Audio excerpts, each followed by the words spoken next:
Bueno, ahora ya estamos, ¿eh? Perdonad por el retraso y muy bienvenidos todos los que estáis aquí presentes, los que estáis en casa, que también habéis tenido la paciencia de esperarnos a que se arreglaran estos problemas técnicos. Bienvenidos otra vez en nombre de la Asociación Aragonesa de Psicopedagogía a esta última charla del ciclo y también en nombre, por supuesto, de Ibercaja, que somos las dos entidades que organizamos estas charlas. Hoy la charla está a cargo de Miguel Ángel Divi, que como sabéis es musicoterapeuta. La charla lleva por título Música, musicoterapia y autismo, calidad y calidez asistencial. Yo creo que todos los que tenemos contacto con personas con trastornos del espectro autista estamos ahora ya en una segunda fase de la atención en la que nos preocupamos mucho porque esa calidad, como dice el título de la charla, sea muy cercana emocionalmente a ellos, les cuide de verdad.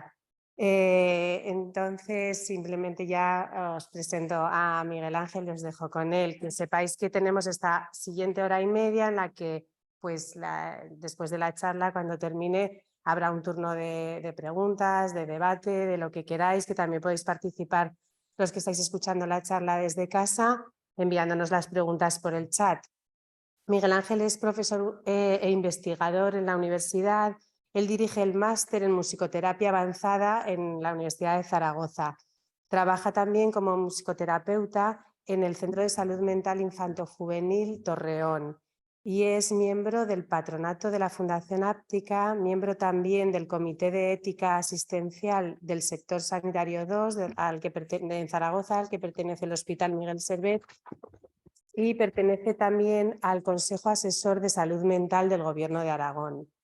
Es supervisor acreditado en España, supervisor de musicoterapia y autor de los libros Musicoterapia, Abordaje en Salud Mental Infanto-Juvenil y Autismo y Rehabilitación Psicosocial. Ha sido un resumen de sus múltiples facetas, las que están más enfocadas al tema que tratamos hoy. Muchas gracias. Muchas gracias, Marta. De nada, de nada. Por la presentación. Buenas tardes a todos los aquí presentes, a los que estáis en casa. Bueno, como ya me han presentado, pues vamos a dar comienzo a esta charla. ¿No funciona esto? No funciona. Bueno. Se ha quedado bloqueado la presentación. ¿Empezamos bien? ¿No pillan?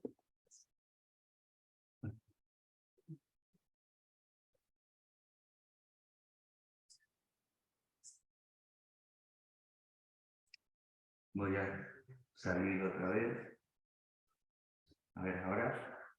Bueno, como siempre, o como ha dicho también Marta, agradecer a la Asociación Aragonesa de Psicopedagogía, a la Fundación Ibercaja, al Centro de Ibercaja Actur y también, por supuesto, a los profesionales, a los familiares, a los amigos de las personas con trastornos del espectro autista.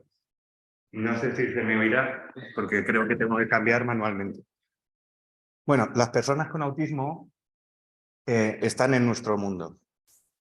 Si somos capaces, ya no están en su mundo, que es una expresión habitual que solemos escuchar y aplicar de manera altruista, muchas veces etiquetando a gente diciendo es que este parece autista, cuando pensamos en alguien que está en su mundo. No, están en nuestro mundo, pero principalmente si somos capaces de aproximarnos desde una posición basada en la comprensión y en la empatía. Según la Declaración de Naciones Unidas del 48, todos los seres humanos nacemos libres e iguales en dignidad, en derechos y dotados, como estamos de razón y de conciencia, debemos comportarnos fraternalmente los unos con los otros. En la sociedad, en el mundo, hay más de 500 millones de personas con discapacidad, a las que se deben reconocer los mismos derechos y también brindar iguales oportunidades. ¿Creéis que esta cifra justifica la adopción de medidas internacionales para asegurar una vida digna y de calidad? ¿Creéis que a día de hoy se ha conseguido? De momento voy a lanzar preguntas encaminadas a la reflexión y al posterior debate, ¿vale? Como valores centrales de la sociedad en la que vivimos, del mundo en el que estamos, pues me gustaría recalcar estos significantes o estas palabras: humanidad, libertad, igualdad, dignidad, autonomía personal y vida independiente. Si pensamos en las personas con autismo, ¿consideramos que se cumplen todos estos significantes? También en el tema, en el mundo educativo, en el mundo de la educación. Si queremos resultados distintos, hacemos siempre lo mismo para obtener resultados distintos, vamos a hacer cosas distintas, ¿de acuerdo? En la salud también tenemos que tener en cuenta estos significantes: el de prevención, el de rehabilitación. Cuando escribí el libro de rehabilitación de autismo y rehabilitación psicosocial, era una palabra, la rehabilitación. ¿Hay que rehabilitar algo en las personas con autismo? ¿Es una condición? ¿Es una enfermedad? ¿Es una característica? ¿Es necesario rehabilitar algo que en principio no tiene por qué dar ningún problema? Ni ningún problema funcional, ni social, ni comunicativo. En algunos casos sí, en otros no. Pero bueno, llegaremos a ese concepto de rehabilitación, de qué es la rehabilitación, para poder entender si es posible una rehabilitación de las personas con trastorno del espectro autista. El tema de la formación, de la igualdad de oportunidades, de la equidad, de la normalización, de la inclusión, que es distinto a la integración, y también de la justicia de los recursos que hay, tanto en ámbito sanitario como en el educativo. Disponen de los suficientes apoyos en las aulas, disponen de profesionales cualificados para trasladar las ideas y los protocolos de consentimientos informados a estas personas con autismo para que puedan aceptarlas. Están adaptadas a su lenguaje, a su interés.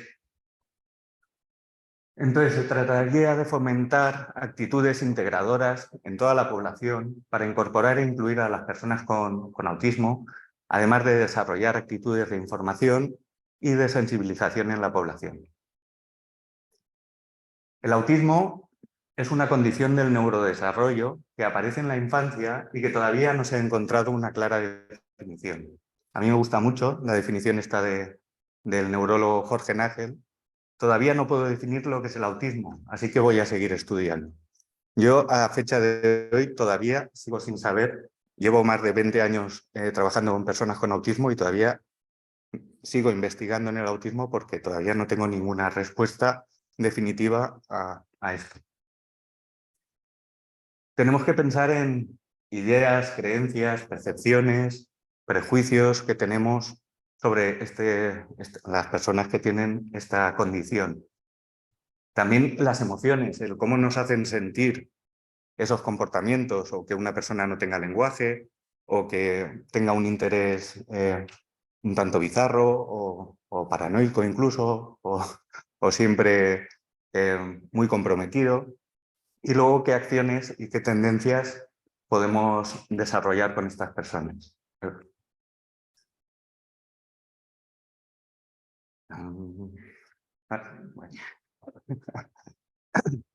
La sociedad cambia, evoluciona. Hace años las personas con discapacidades físicas, sensoriales o psíquicas o sociales participaban menos en la sociedad que hoy en día.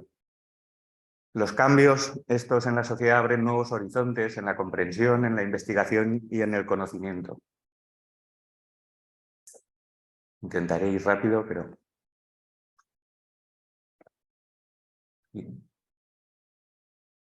Bueno.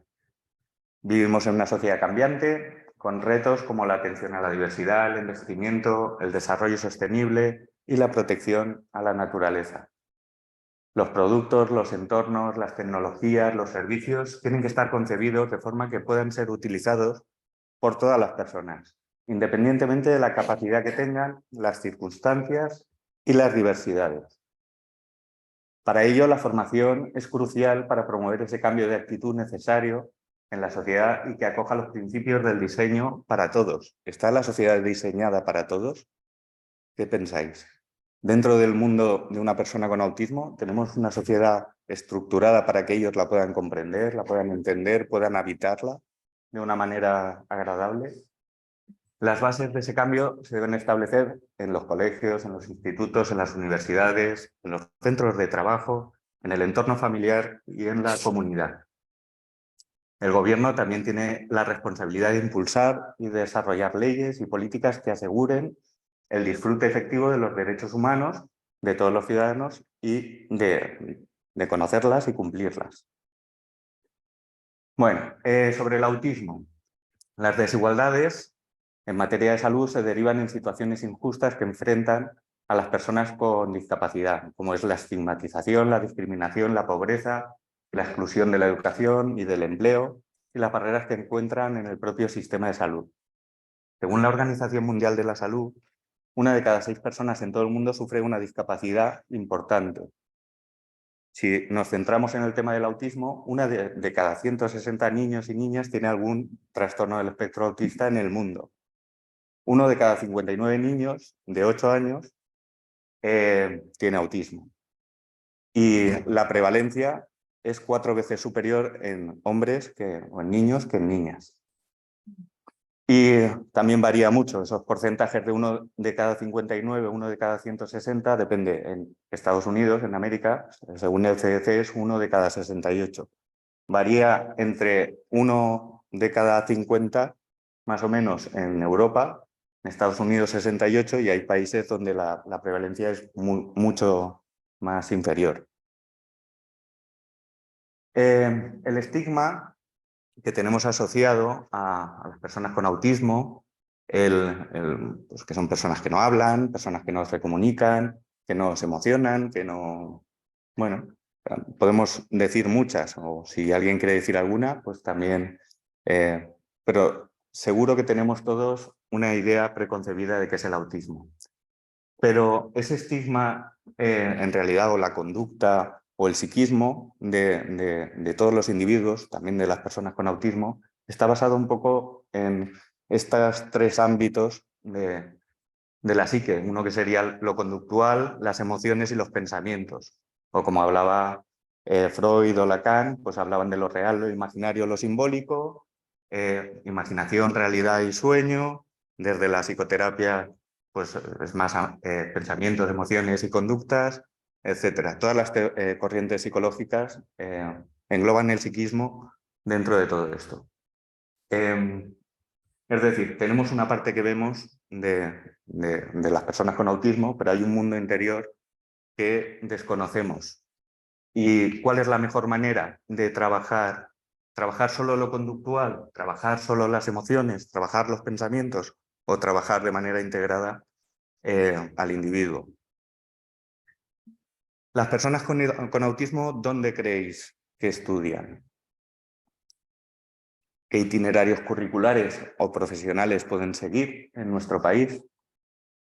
¿Creéis que las personas con autismo se desenvuelven mejor en trabajos repetitivos, sencillos, o prefieren otro tipo de trabajos? ¿Pensáis que pueden ser productivas las personas con autismo? ¿Se casan? ¿Pueden tener hijos? ¿Pueden votar? ¿Estáis verdaderamente dispuestos a integrarlos en vuestra vida, en vuestro grupo de amigos, en vuestra familia, a las personas con autismo, o forma parte del trabajo? La integración real. La discapacidad, como eje central, pues sugiere una serie de competencias comunicativas también, de accesibilidad, de adaptaciones, de habilidades, de emociones, pensamientos, de autoestima, igualdad de oportunidades. Cuando surge una discapacidad, pues siempre se ven alteradas todas estas áreas. También en el ocio y la discapacidad, el autismo y la discapacidad no tienen por qué ir unidas, ¿vale? Hay personas con autismo que no tienen discapacidad, ¿vale? Y hay personas con discapacidad que no tienen autismo. No es inclusivo. Lo que pasa es que voy a englobarlo dentro de los autismos, digamos, más que conllevan un diagnóstico, conllevan ya una valoración de discapacidad. Pero bueno, también el tema del deporte, las actividades lúdicas, participan en actividades al aire libre, de formación, en artísticas, culturales, en las experiencias laborales también. ¿Cómo son las experiencias laborales? También relacionadas con todo este que tiene que ver con el ocio, pero también tiene que ver con sus intereses propios del cine, del teatro, de la música, de los lenguajes principales que tiene el ser humano. Las personas, antes de hablar, los bebés, antes de hablar, cantan. Y nosotros, cuando estamos con un bebé, más que hablarle, también le cantamos. Una persona, antes que escribir, dibuja el garabato. Una persona, antes que caminar, baila, se mueve. Los lenguajes artísticos son lenguajes que van a lo primitivo, al significante, a lo semiótico y a la comunicación no verbal, que es una de las vías de acceso al mundo de las palabras y de los significantes. Y con ello, pues luego entramos en el mundo de las palabras. Entonces, el poder trabajar desde todos estos ámbitos ayuda mucho a mejorar el tema de comunicación. Bueno, las personas con autismo pueden aprender, trabajar, mostrar afecto, pueden relacionarse, pueden tener autonomía y pueden comunicarse. ¿Qué más pueden hacer las personas con autismo?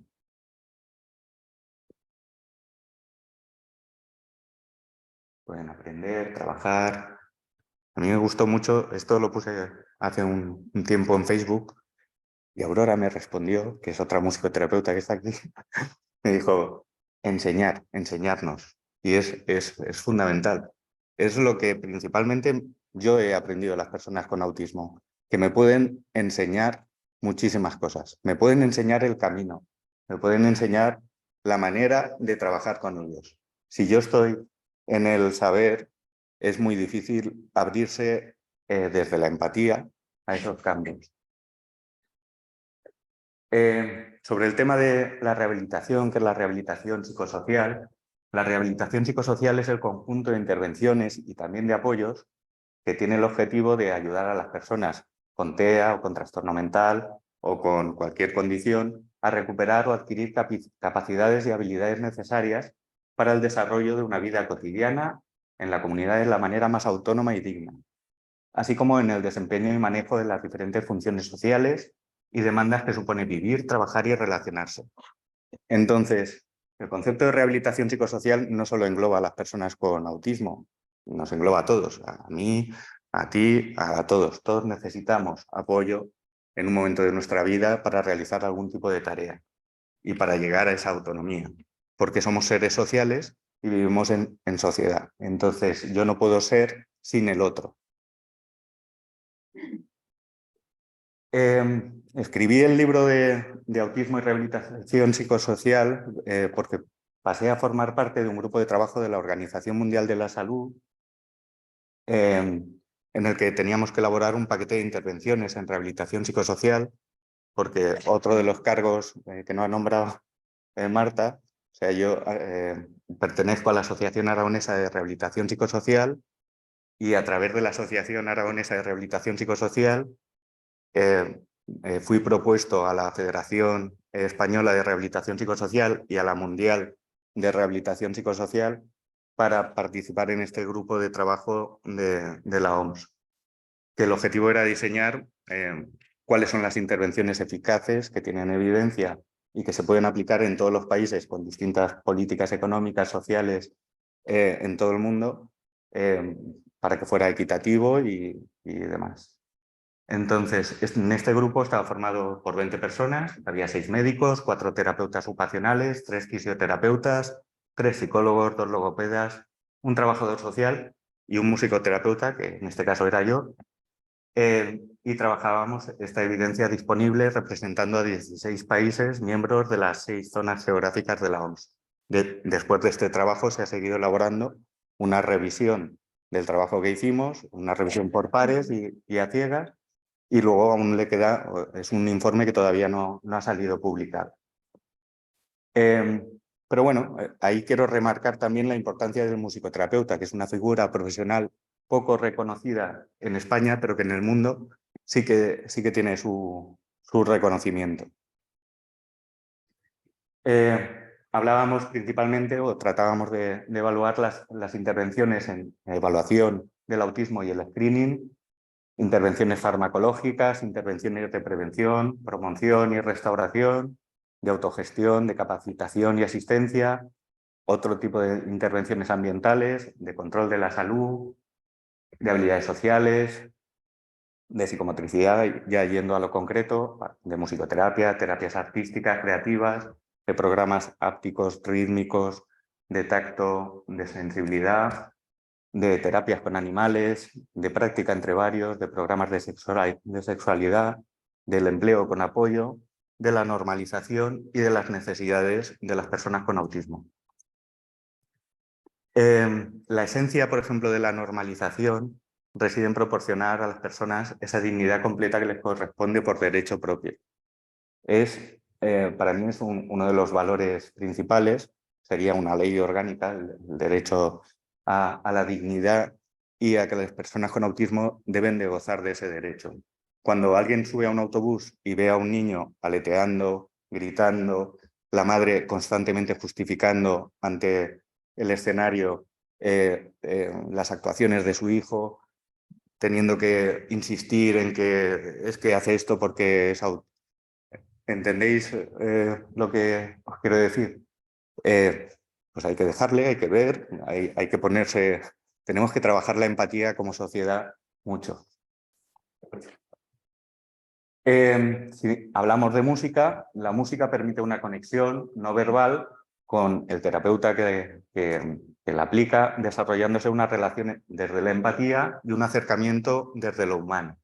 Los juegos musicales proporcionan una rica experiencia de relación, acción y atención conjunta, flexibilidad, anticipación, asignación de sentido a la acción y a la imaginación y todas las habilidades que requieren potenciarse especialmente en el caso del autismo. A mí me gusta mucho una frase, y los libros de Donna Williams, os los recomiendo. Ella decía que necesita un guía que le siga. Donna Williams es una autora de varios libros que tiene autismo y que es profesora de la universidad, bueno, y que era profesora de la universidad, y ella hablaba siempre de que tenía que seguirle el terapeuta y no ella al terapeuta. La música y las experiencias musicales pueden proporcionar tipos infinitos de relaciones que pueden ser la llave para una terapia exitosa con las personas con autismo. Esto es una frase que hizo también Juliette Alvin, que es una de las teóricas de la musicoterapia por allá por el 75. En mi experiencia con las personas con autismo observo que no se pueden aplicar metodologías exclusivas ni reglas universales. Se tienen que estudiar a fondo las necesidades singulares que tiene cada individuo. Por eso, por lo que os decía, ¿qué orientación o qué terapia es la más idónea? La cognitivo-conductual, la psicoterapia, la musicoterapia, las habilidades sociales, y en realidad tenemos que seguir tenemos que ser terapeutas que sigan a la persona con autismo, porque no van a aceptar algo que no forme parte de su propio interés y de su propio desarrollo. La musicoterapia es una alternativa de trabajo que es viable en el proceso de conectar a esa persona con el mundo que le rodea. También favorece la expresión de emociones, sentimientos, de sublimar lo que llevamos dentro y colocarlo afuera en la música, que también es un lenguaje. La música es un lenguaje universal. La musicoterapia, como definición, sería el uso profesional de la música, los elementos en ambientes clínicos, educativos, cotidianos, con individuos, grupos, familias o comunidades, para mejorar la calidad de vida y mejorar la salud física, social, comunicativa, emocional y el bienestar en general. La investigación, la práctica, dependen un poco y varían según el contexto cultural, social o político de cada país. Esta es una definición de la Federación Mundial de Musicoterapia y que está muy cercana a la definición de lo que es rehabilitación psicosocial. Edgar Williams, que era un pedagogo musical, hablaba ya de que existía un paralelismo entre elementos de la música con aspectos, incluyendo claramente el ritmo en aspectos físicos, la melodía en aspectos emocionales y la armonía en aspectos cognitivos del individuo. Digamos que fue uno de los precursores de sentar bases, de utilizar la música en educación, pero ir más allá y mezclarla ya con aspectos de la musicoterapia. Si hablamos de teorías de psicología, pues también hay teorías del cerebro o de la teoría de los 3 cerebros, que todos disponemos de un cerebro de reptil, un cerebro de mamífero, un cerebro nuevo. Ese cerebro de reptil es con el que todos nacemos, que se llama de reptil porque es cerebelo y médula espinal, tiene forma de serpiente, y es el que tienen básicamente los bebés, los recién nacidos, y por eso cuando nacen se les aplica el test de Apgar, de si tiene los reflejos, funciona el reflejo de Moro, el de Prensión, toda esta serie de reflejos si están activos. El bebé llora y la madre le atiende, o el padre, o hay un otro que atiende esa demanda, y a medida que se va atendiendo y cubriendo esas demandas del bebé es como se va formando ese segundo cerebro de mamífero que tiene que ver con el sistema límbico, las emociones y demás. Si el bebé llora y no recibe esos cuidados, pues no se desarrolla tanto el sistema límbico y prevalece el reptiliano. Si esto lo ligamos a la psicopatología, los que disponen más de un cerebro reptiliano estarían más dentro de la psicosis, y las personas que somos casi el 90% de la humanidad, que hemos recibido cuidados y atenciones, pues estaríamos dentro del mundo de la neurosis, cuando se le da más a un bebé de lo que necesita, etcétera, etcétera. El tercer cerebro pues, formaría parte de la corteza cerebral y tiene que ver también con las operaciones formales de Piaget o del tema de la armonía. Entonces, uniendo ambos mundos de ritmo, melodía y armonía, que afectan a lo físico, a lo emocional, a lo cognitivo, o a esos 3 cerebros. Las emociones son una parte fundamental del ser humano, determinan el comportamiento y se manifiestan a través del ajuste social, el bienestar y la salud del individuo. También existen 3 sistemas de respuesta emocional: la cognitiva, la motora y la fisiológica, que también está relacionado con aquel iceberg de lo emocional, lo cognitivo y lo conductual. La música también en la sociedad, la música como una creación y una expresión artística, pues ha ido íntimamente unida al desarrollo social. Es decir, se corresponde la prehistoria con la prehistoria musical, o el barroco musical con la época del barroco. Siempre ha habido una correspondencia. Aquí en España, pues en la época de la transición, surgieron una serie de cantautores que también reflejaban, digamos, ese cambio, a la vez ese cambio social y político que se avecinaba.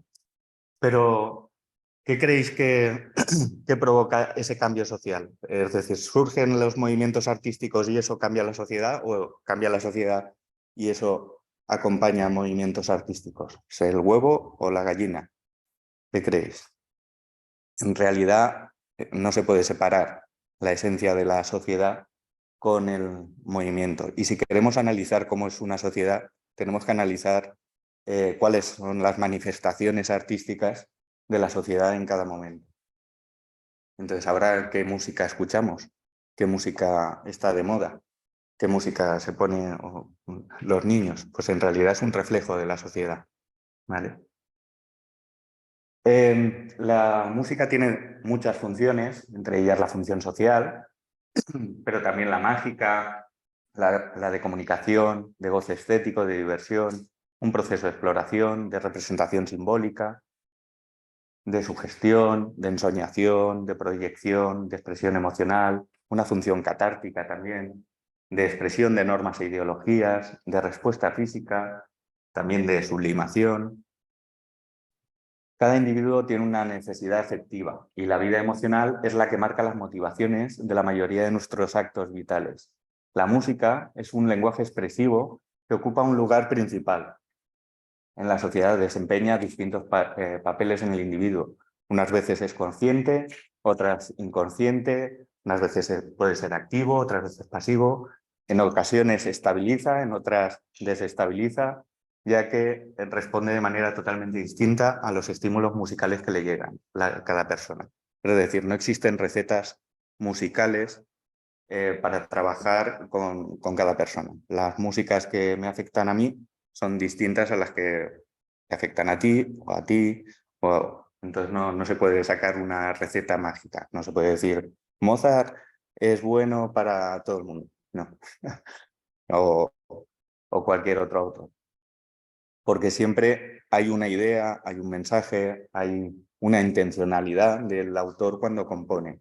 Entonces los musicoterapeutas principalmente trabajamos desde la improvisación musical, del crear desde el silencio, que es musical, a una producción que sea acompañada principalmente. La música actúa a nivel motor, psíquico, verbal y conductual, en diversos parámetros, a nivel motor, respiración, lateralización, orientación temporal, a nivel verbal, a nivel psíquico, también en lo que es la comunicación, la observación, la atención, a nivel conductual, también es capaz de modificar factores ambientales, de carácter, de inhibiciones o de frustraciones. ¿Qué diferencias hay entre educación musical y musicoterapia?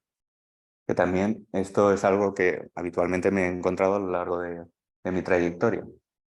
Cuando me traen a algún chico o para trabajar con alguien, ¿qué tal la clase de música? Bueno, yo no le estoy enseñando nada, estoy haciendo otra cosa. Educación musical, el encuadre es totalmente distinto, no es educativo y la musicoterapia se trabaja en un encuadre terapéutico. Los objetivos son distintos, los objetivos, aunque a veces en educación persigan objetivos que puedan ser terapéuticos, pero no suele ser lo habitual. Es decir, lo educativo suele ser terapéutico, pero lo terapéutico no tiene por qué ser educativo. Es decir, un grito o gritar en una clase no es a lo mejor muy educativo, pero puede ser muy terapéutico, ¿vale? Los métodos de educación musical pues, están basados en pedagogos musicales como Orff, Martenot, Kodály, Willems, Dalcroze. Y en musicoterapia pues existen 5 modelos de musicoterapia de intervención. Es el de improvisación analítica, el creativa, el conductista, el de Benenson y el modelo Jim de imágenes guiadas con música. Los procedimientos son, bueno, a mí me gusta, en realidad es parecido, o sea, no son actividades musicales y en musicoterapia a mí me gusta llamarlo experiencias musicales. Los recursos son los mismos, son instrumentos musicales, la evaluación una está basada en el currículum educativo y en musicoterapia en las necesidades propias. Los informes, o sea, no hay informes, sí que hay informes en educación, pero no hay informes parecidos a los de musicoterapia que son informes clínicos. Tendría que ver como un PIR, un plan individual de rehabilitación. Las relaciones educativas y terapéuticas son diferentes y en musicoterapia hay supervisión por otro musicoterapeuta que sea supervisor en musicoterapia. En cambio, un maestro, pues aparte de que venga el inspector, no hay una supervisión del trabajo propio del aula con un igual. ¿Qué efectos tiene la música? La música tiene efectos físicos, psicológicos y sociales, principalmente. A nivel físico, ¿qué creéis que altera la música?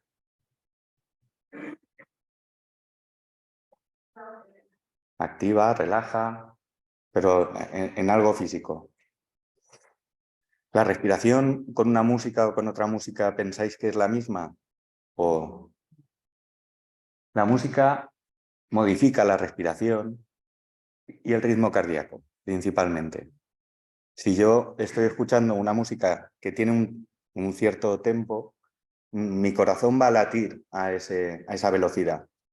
Y mi manera de respirar también se va a adaptar y se va a adecuar a esa respiración. Pero claro, si se modifica respiración y ritmo cardíaco, también se modifica la tensión arterial.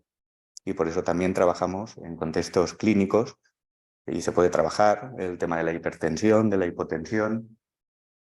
También se modifica la dilatación pupilar. Si la música que producimos, escuchamos, nos gusta, las pupilas se dilatan. Y si la música que escuchamos no nos gusta o no nos agrada, pues se contraen.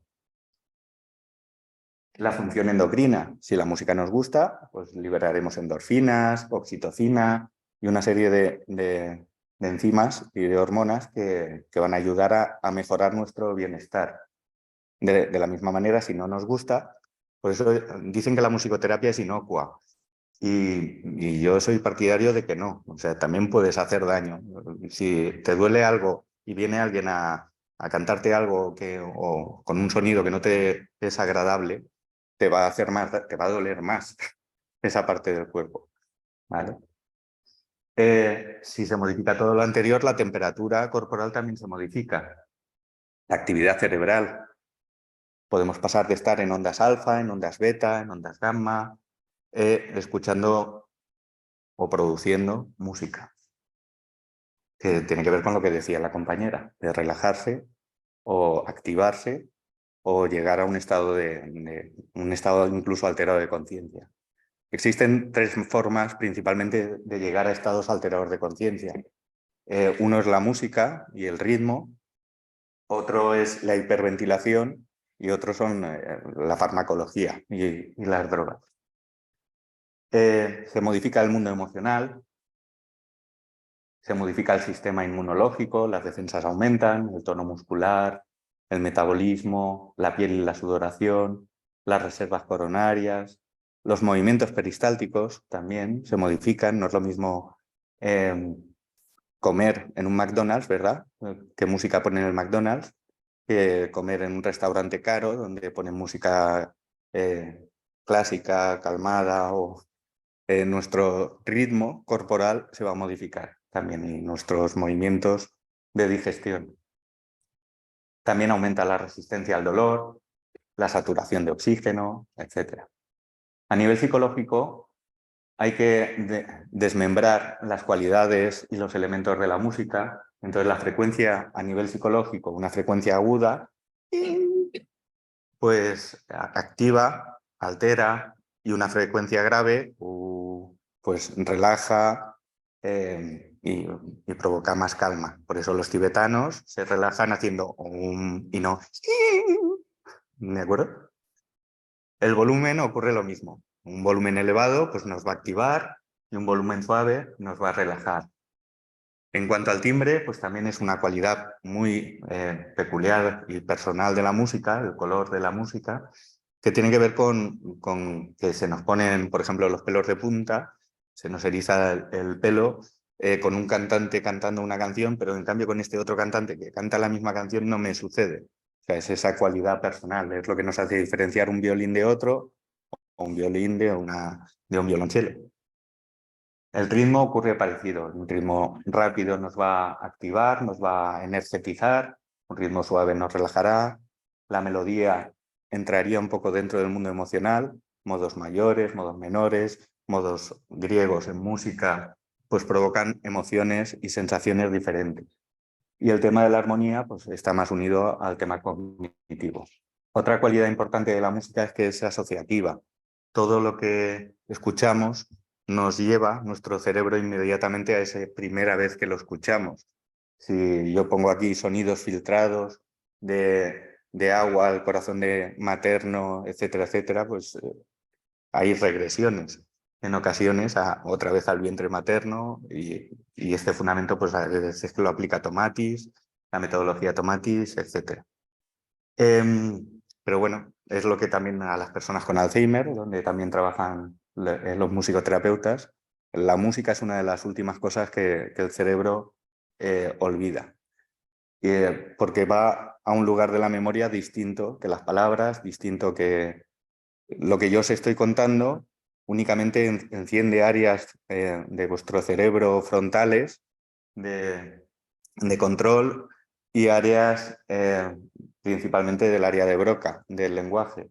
Pero si yo en lugar de dar esta conferencia hablando, la diera cantando, si empezamos a cantar, se abren otras vías. ¿Lo notáis? Hay una parte de vínculo. ¿Cómo nos vinculamos con un bebé? ¿Nos vinculamos hablando o cantando? ¿Cómo nos vinculamos con una persona que tiene los vínculos dañados o la comunicación dañada? Pues hay que ir por la parte de atrás del cerebro, que digo yo. Está demostrado que cuando se introduce a una persona en una tomografía que sea computerizada, una tomografía por emisión de positrones, pues el cerebro con la música se enciende al completo. Las áreas frontales, las del sistema límbico, las laterales, las occipitales, se enciende el cerebro como una bombilla. En cambio, con el lenguaje va a áreas muy concretas.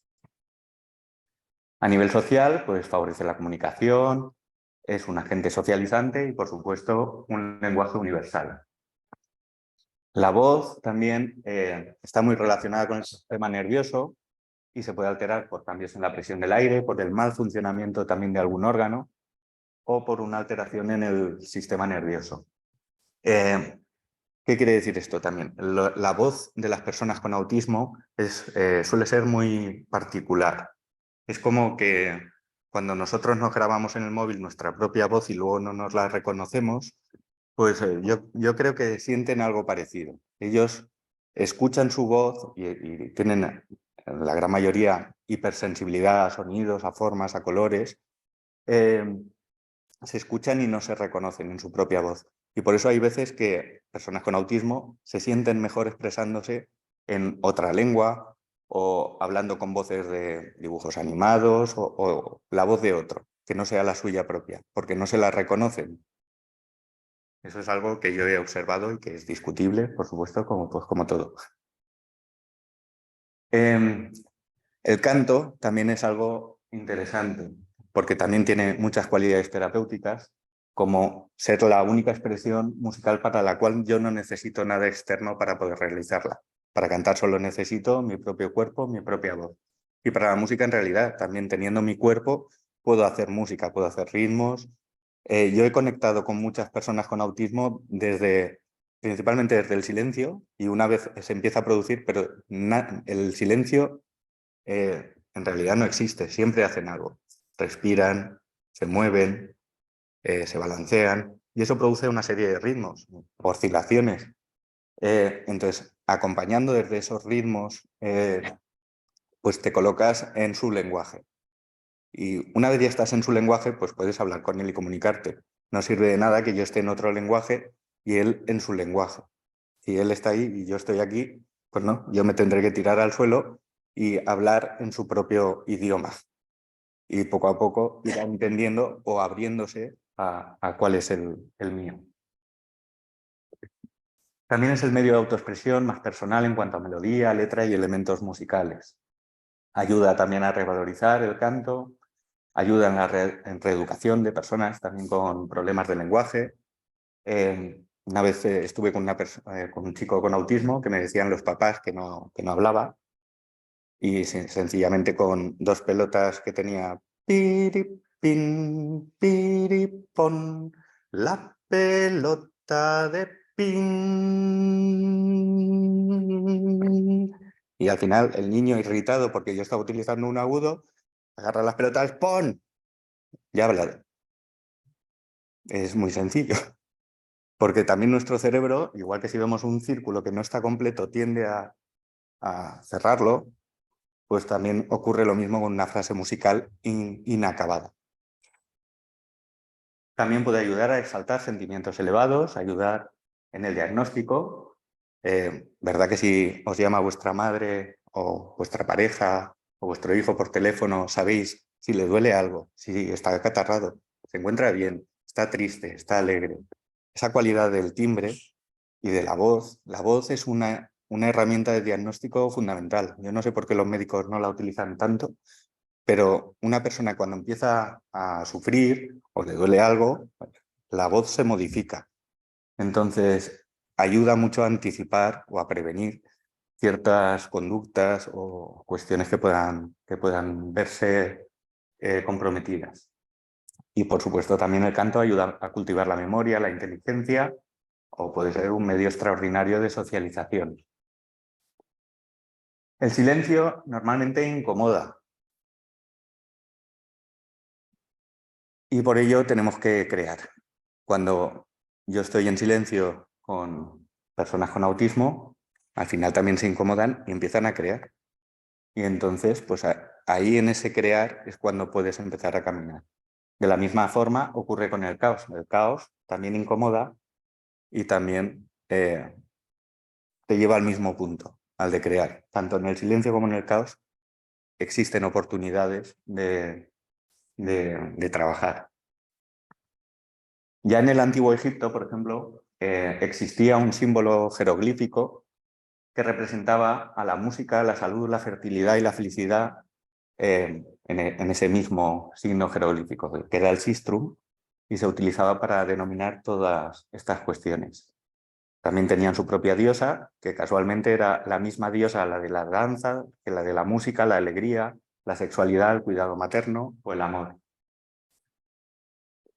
En chino tradicional, música y medicina, fijaos cómo se escribe. La música y la medicina es como que le han salido unas ramas más. En nuestra sociedad hemos perdido un poco de vista este tema de unir la salud con lo musical, pero tradicionalmente, históricamente y en nuestra propia esencia humana están íntimamente unidas. Si pensamos en el concepto también de salud, casi siempre pensamos en la salud que es física, una persona que se encuentra bien a nivel físico, pero según la Organización Mundial de la Salud, también la salud no solo es física, es emocional, es cognitiva, es social, yo añadiría espiritual. ¿Y qué hace falta para que una persona tenga salud o buena salud física? En realidad, higiene, tener alimento, tener descanso y hacer ejercicio. Si una persona dispone de todas esas cuestiones, pues en principio va a gozar de buena salud. ¿Pero qué hacemos con lo emocional, lo cognitivo y lo social? Pues en realidad lo mismo.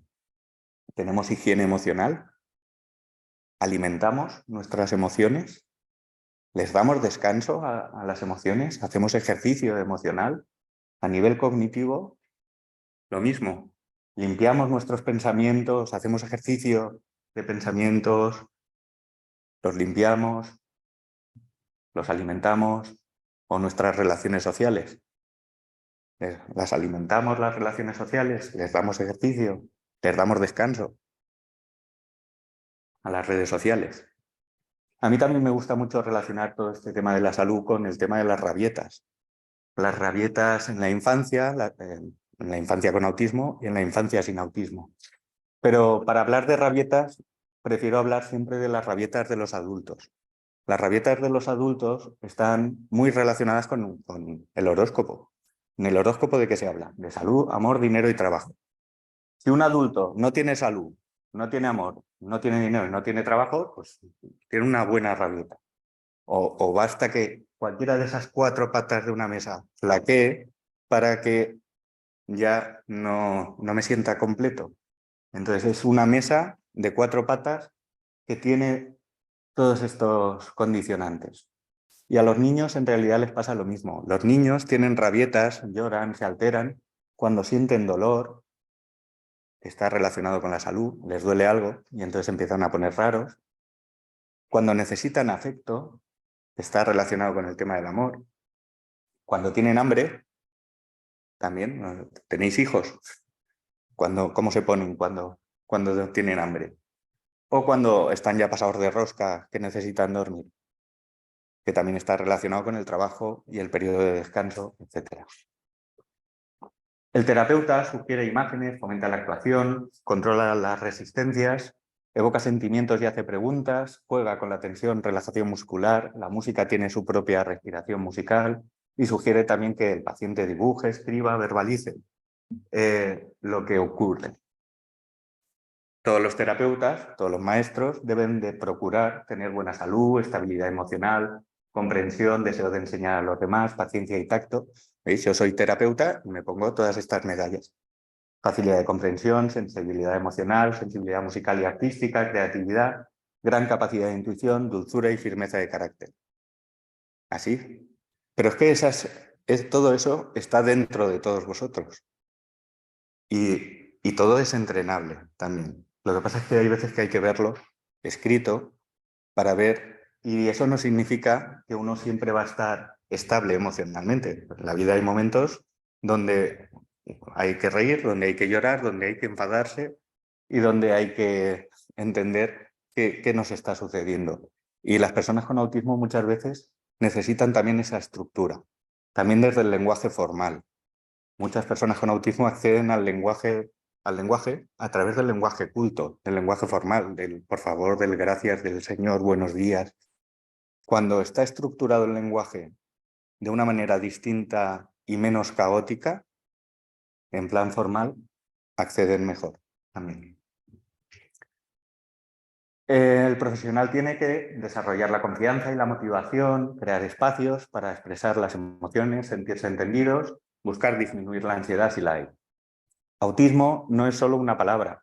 La infinidad de connotaciones sociales, emocionales, psicológicas, afectivas y efectivas así lo demuestran. Los temas de vínculo, de inteligencia emocional, de educación y de bienestar están muy relacionados con la música, porque las áreas del vínculo, de la inteligencia emocional, del bienestar, son áreas que está demostrado que la música tiene una incidencia directa. Los niños que no experimentan caricias, arrullos, pues al llegar a la edad adulta pueden sentir dificultad para relacionarse. La adolescencia es una etapa en la que los individuos tienen una sensación de estar solos, de que nadie puede sentir lo que ellos han sentido y de lo que... pero bueno, todo esto son conductas habituales, pero que se llevan a la máxima potencia cuando trabajamos con personas con autismo a lo largo del tiempo. Las áreas del cerebro que tienen que ver con el vínculo, pues tienen que ver con la corteza insular y con el sistema límbico, que son áreas donde la música tiene un impacto directo. La inteligencia emocional como capacidad para reconocer sentimientos propios y ajenos y la habilidad para manejarlos. Las inteligencias múltiples de Gardner, si pensamos en todas, pues estaba la kinestésica, pero también está la inteligencia musical, la matemática, la lingüística, la intrapersonal, la interpersonal. Entre ellas es donde estaría la inteligencia emocional.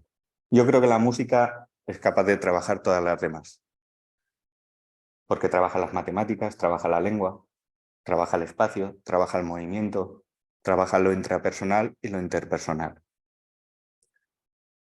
La neuroplasticidad cerebral, la reorganización cerebral, pues también el cerebro es muy... entonces, yo también soy poco amigo de diagnósticos encasillados. Igual que hay personas pues, que de repente les diagnostican autismo, ¿por qué no se le puede quitar luego esa etiqueta? O si te han diagnosticado esquizofrenia, ¿por qué ya no te la quitan? Si a lo mejor ya se ha modificado algo. O, bueno, eso también es algo para debatir. El arte, en general, influye en todas las regiones frontales, el sistema límbico, en ese diálogo entre pensamiento y conductas emocionales. La música pues, hace uso del sistema límbico, el hipocampo, el cerebelo, el área de Broca, el córtex, el neocórtex, la amígdala cerebral. Y música y emoción también comparten un área del cerebro. El arte conserva una función que es única, que es la de dar al individuo el poder de soñar, de esperar, de sobrevivir a afrentas del dolor inherente a la vida y a las situaciones extremas, de aceptar renunciar al paraíso perdido en la infancia. Esa es una frase que me gusta a mí de Gardner sobre el arte.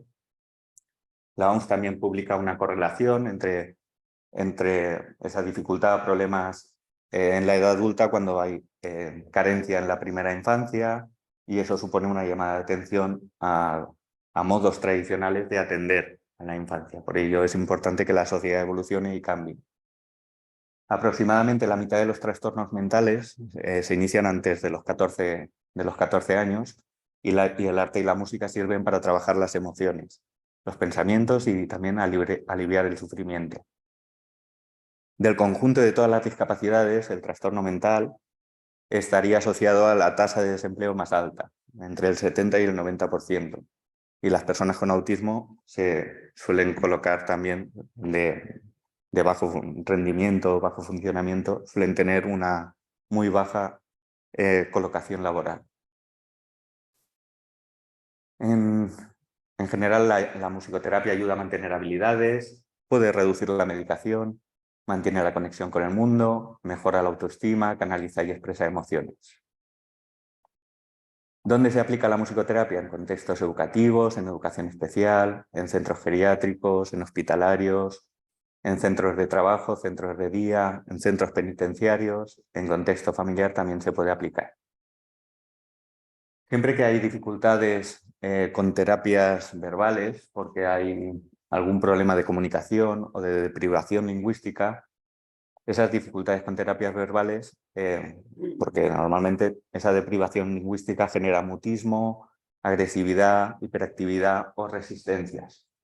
Y por ello la música es un excelente medio de comunicación. Cada propia emoción tiene su mundo sonoro. A mí también me gusta mucho esa imagen de la tribu. Northrop Robbins, que era otro teórico de la musicoterapia, hablaba de que las resistencias esas de las que hablaba se manifiestan o bien no utilizando los instrumentos de manera adecuada, lo cual podría indicar una baja autoestima, o bien mediante el golpeo fuerte y rígido de instrumentos o de la voz, lo cual podría indicar aislamiento o hiperactividad. Son distintos el niño musical, que el adolescente musical, que el adulto musical. Cada uno disfruta de la música de formas diferentes y tenemos que ser conscientes del momento evolutivo en el que se encuentra cada... Si queréis, yo no tengo ningún inconveniente en compartir luego las diapositivas con quien quiera, ¿vale? No, no hace falta que estéis... Bueno, si quien quiera copiar, pues que copie. Objetivos que se trabajan también, el de comunicarse de forma natural y espontánea, adquirir actitudes positivas y colaboradoras, disminuir la rigidez emocional, elaborar procesos de aislamiento, de soledad, de miedo, de habilidades sociales, de conciencia. También objetivos de recuperación, de apoyo, de orientación, de deterioro. Voy a pasar todo esto porque si no nos quedamos sin preguntas. Los 5 modelos de musicoterapia, el de musicoterapia de Northrop Robbins, el modelo Benenson, el modelo de musicoterapia analítica, el modelo de imágenes guiadas con música, también hay un modelo conductista, y luego el de libre improvisación de Juliet Alvin y el de improvisación experimental de Bruce Fia. Todo ello nos llevaría a esos procesos de intervención en musicoterapia, a esos procedimientos generales como la improvisación musical terapéutica, la música de la relajación, la audición musical guiada, las artes creativas, a procedimientos concretos como técnicas de intimidad, de empatía, etc. Utilizamos muchas técnicas diversas. La comunicación también interhemisferios, también se trabaja mucho la musicoterapia para personas que han sufrido algún ictus en un lado del cerebro porque procesan la música de manera distinta. Entonces el lado izquierdo procesa más el ritmo y el lado derecho procesa, por ejemplo, el volumen o la armonía. Entonces hay personas que tienen, que no pueden hablar pero pueden cantar, o no pueden comunicarse pero reconocen las melodías. Entonces el tratar de reparar esos puentes que hay entre hemisferios a través de la música también es interesante. Luego el tema de la creatividad, la música como una actividad creativa, el que todas las personas tenemos dentro nuestra propia creatividad y hay que descubrirla, que dentro de la creatividad intervienen muchos factores como la fluidez, la síntesis, el análisis, la elaboración.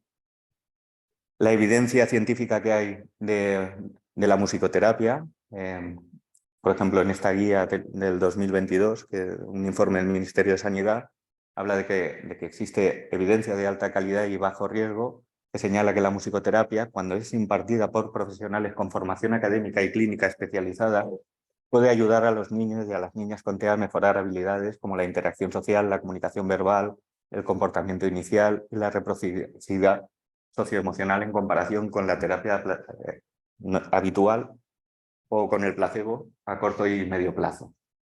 También Cochrane, que es una de las principales bases de datos de evidencia científica, pues también habla en 2014, pero está actualizado a 2022 también, en esa actualización de que la musicoterapia es efectiva. Luego la OMS también hizo un análisis de más de 3.000 estudios científicos que hablan de la importancia de incluir las artes y la música en los sistemas sanitarios. Recomendaros mis libros, el que os decía de Donna Williams, del Diario de una victoria contra el autismo, el de Escuchen a los autistas, de Maleval, el de música, musicoterapia y discapacidad. Hay muchísimos más libros interesantes, el de la guía de una inclusión razonada, y luego me gustaría que vierais un vídeo que es muy cortito, o un par de vídeos que es muy cortito, de Antonio Belmonte, que es el que hizo el prólogo de mi libro, que es la primera persona con autismo en conseguir el título del Conservatorio Superior de Música. Pero bueno, si no da tiempo, porque si no, no nos dará tiempo a las... Pues luego os digo que ponéis en YouTube para buscarlo, pero un vídeo sí que lo pondré ahora.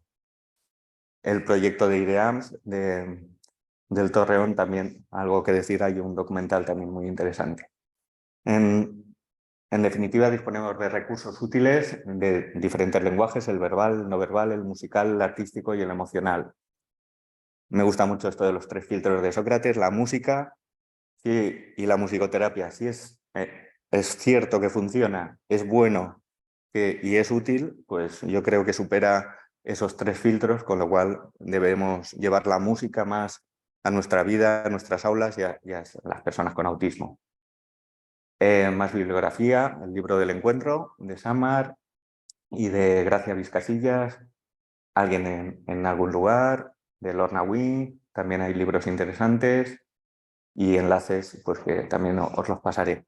Recordaros que bueno, próximamente es el Congreso de Inteligencia Emocional en Zaragoza, este mes de mayo, entonces os invito también a que vayáis, os apuntéis, y también un taller que haré aquí en Ibercaja Actur el 18 de julio, que como va a ser un taller, pues va a ser menos hablado y será más interesante para que paséis una buena tarde.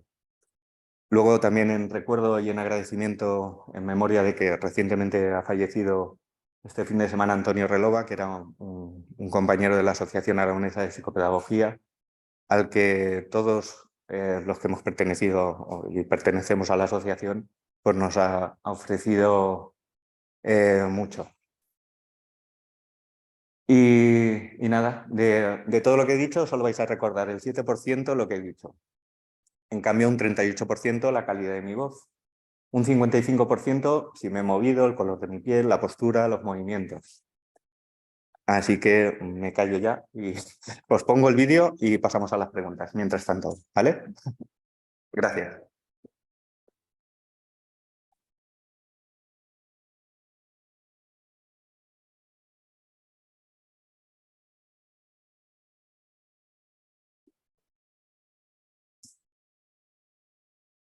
¿Alguien me ayuda? O si alguien quiere ir preguntando algo, voy a esperar a que bajen y me ayuda. Ya, vale. Gracias. El de inicio. Y ahora.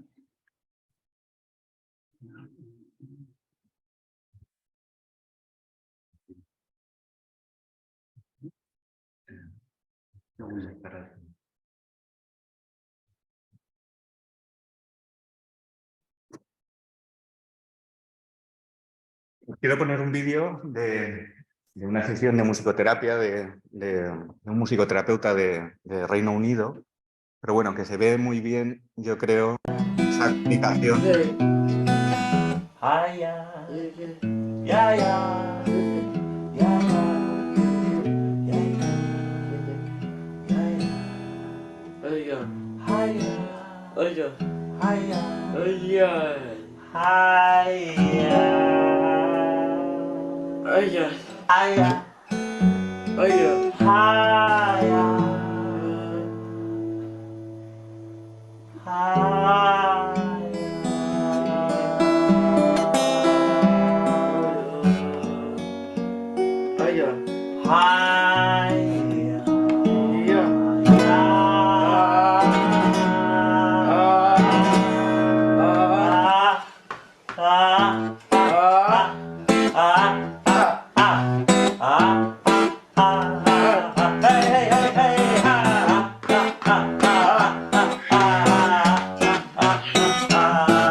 La la la.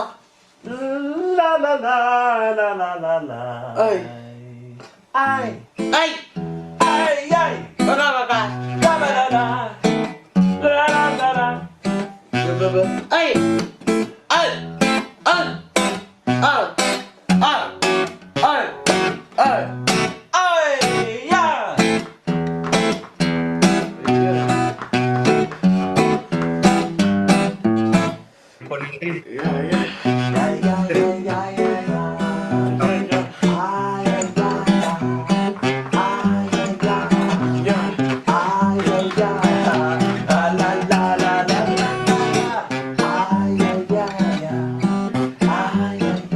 Ay, ya. Y ya.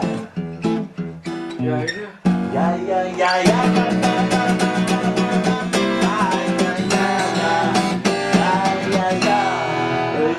Ay, ya. Ay, ya.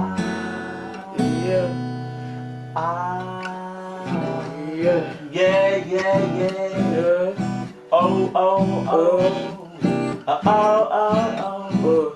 Oh, oh, oh. Wait, wait, wait. Whoa, whoa, whoa. Guau, guau. Yo creo que ya habéis visto un poco la idea. Los musicoterapeutas, de momento no pagamos SGAE porque todo lo que tocamos normalmente es único e irrepetible. O sea, no vuelve a salir en una sesión, a no ser que lo grabemos. Y entonces, claro, no se puede reproducir. La partitura es la persona que tenemos delante. Entonces lo que leemos es cómo respira, cómo se mueve, qué es lo que hace, y para ayudarle a sacar afuera aquello que tiene dentro. Y acompañarle, pero desde la música, desde los parámetros musicales, desde el volumen, la intensidad, el ritmo, el tiempo, para que él se sienta y luego llevándole también un poco a donde queremos, a que termine más tranquilo, etcétera, etcétera. Bueno, este vídeo, si ponéis en YouTube Meet Jack, conoce a Jack, Music Therapy, pues lo podéis ver en YouTube. Y nada, si tenéis alguna pregunta.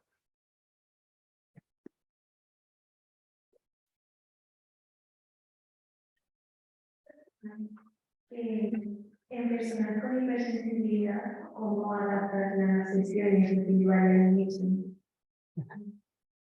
Pues hay veces que hay que adaptarlo.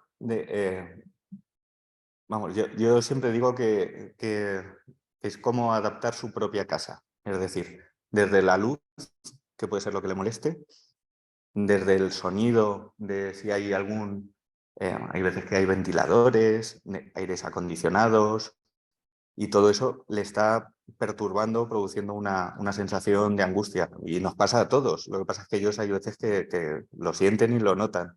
Si aquí apagamos el cañón, pues probablemente dejaremos de oír ese sonido. Aquí no, porque está bien acondicionado, pero normalmente en una sala, o en un aula, en una clase, hay muchos sonidos, muchas luces. Entonces, ¿cómo lo hago? Pues adaptándome al volumen más suave, a la voz más adecuada, más ajustada, buscando ser lo menos invasivo posible. Es decir, me convierto en un otro atenuado,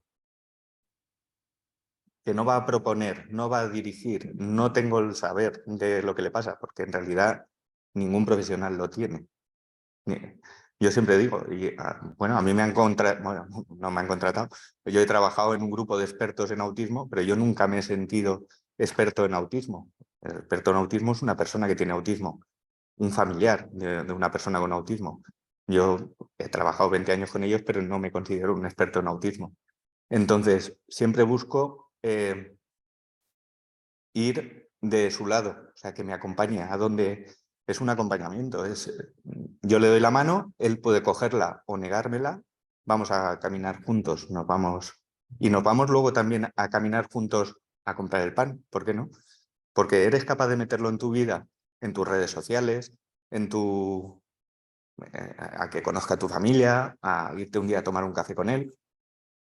Porque es una enfermedad, es una condición, ¿no? Realmente no es ninguna enfermedad. Las personas con autismo se pueden enfermar, pueden coger un catarro, pero no es ninguna enfermedad, es una condición, un carácter, podemos llamarlo de muchas formas. Entonces, ¿qué hacemos para ayudar a esa persona?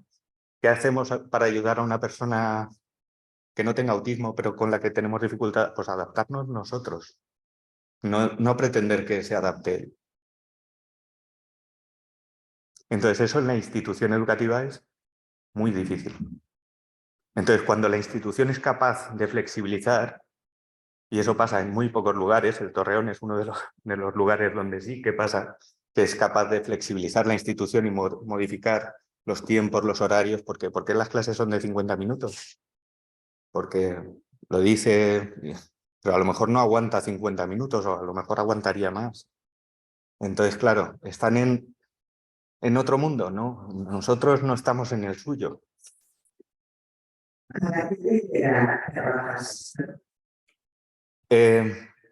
Esto lo trabajo en todas las edades.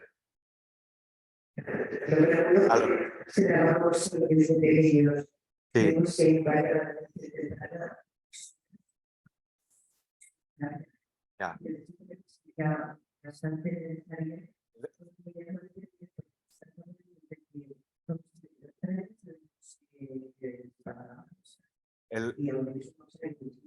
Eso es. El problema de la musicoterapia es que es una especialidad que de momento aquí no está reconocida en España. O sea, sí que estamos reconocidos como actividad profesional dentro de la clasificación nacional de ocupaciones. O sea, yo puedo ir al paro y apuntarme como musicoterapeuta, pero luego no existe una red ni una oferta pública, ni nada. Entonces eso es muy complicado. Entonces yo trabajo casi siempre en fundaciones, asociaciones, en el ámbito privado. También he trabajado en lo público, pero con actuaciones puntuales.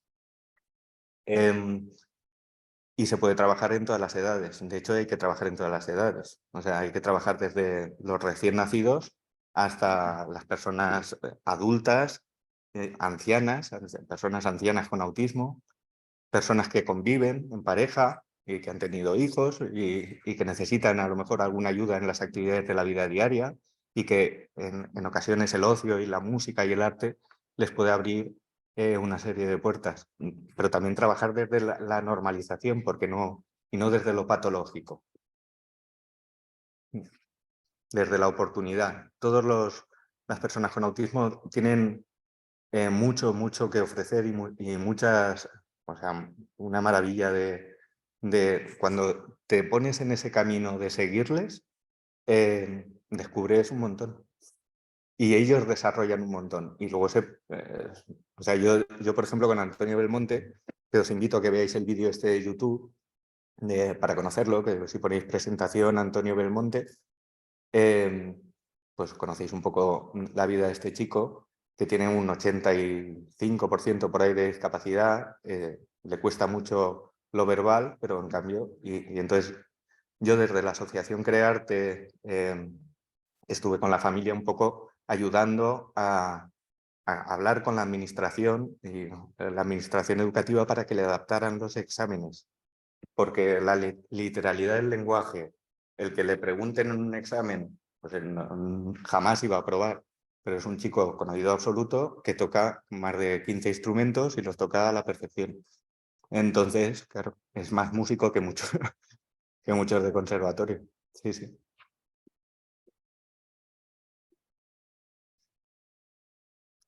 ¿Alguna pregunta? No sé si en el chat hay...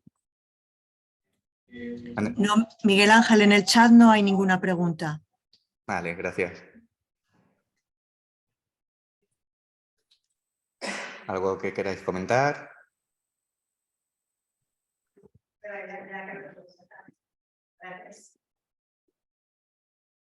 Una curiosidad sobre Miguel Ángel, si te trabajan en la musicoterapia de grupo o si te individual.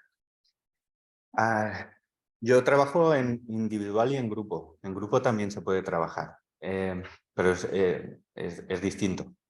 ¿Vale? Entonces el interés personal pues cambia. cambia un Miguel poco. Ángel, sí, Sí. disculpa un momento. Mira, nos indica una persona, y tiene razón, que no se oye desde casa las preguntas que hacen en la sala. Si las pudieras repetir, Vale, vale. Pues sí, han preguntado... A ver, ahora se me ha ido.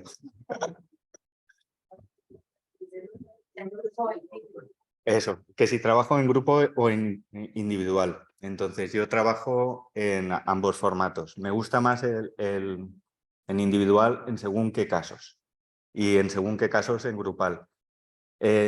Una de las ventajas que tiene trabajar en contexto terapéutico es precisamente ese, que en un contexto educativo tú tienes a tus alumnos y no puedes ni alargar ni acortar la clase, ni puedes mezclar a este niño con este niño y ponerlo en otro grupo donde estaría mejor. Entonces, yo sí que tengo esa posibilidad de decir, pues este chico con este otro chico, pues van a trabajar muy bien. Pero es un proceso, o sea, hay que verlo desde el lado del proceso. Individualmente se puede trabajar también con un grupo de personas con autismo, pero tiene que tener un nivel de funcionamiento alto. Si el nivel de funcionamiento está más deteriorado, como el caso del vídeo, pues es muy arriesgado trabajar inicialmente. Al final sí que puede trabajar en grupo, pero inicialmente hay que abrir esos temas del vínculo. Si no hay un vínculo, no te va a acompañar luego al grupo. Pero si ya tienes el vínculo, pues te va a dar la mano y te va a acompañar al grupo, a comprar el pan y a donde quieras.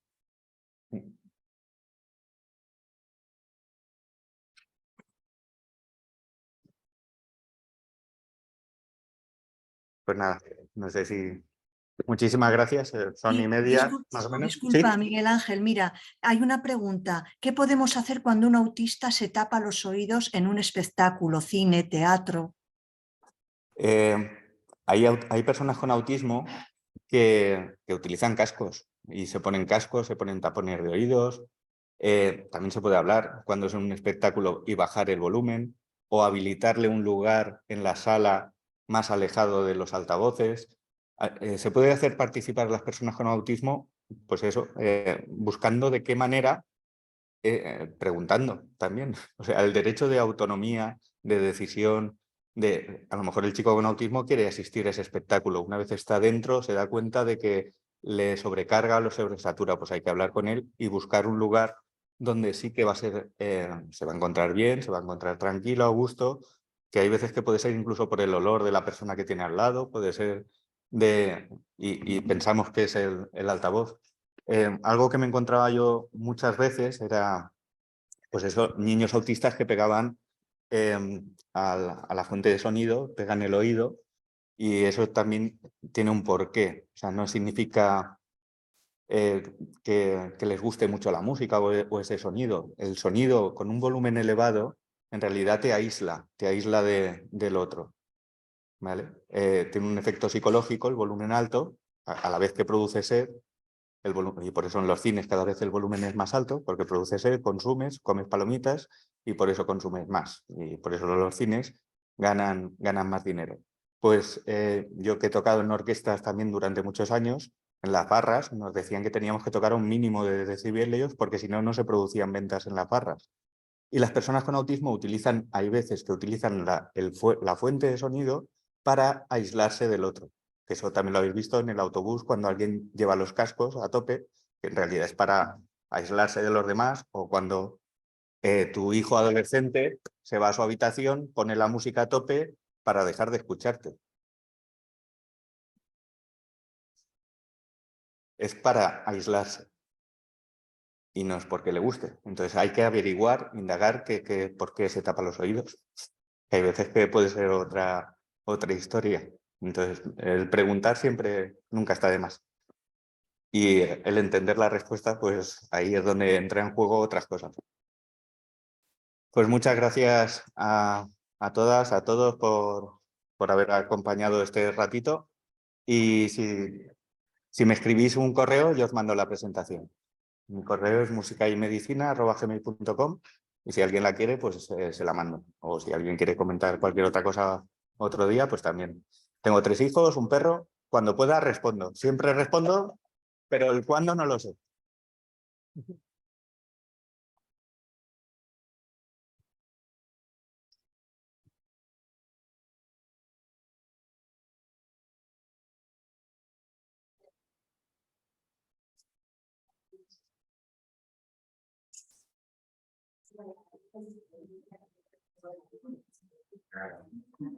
Gracias.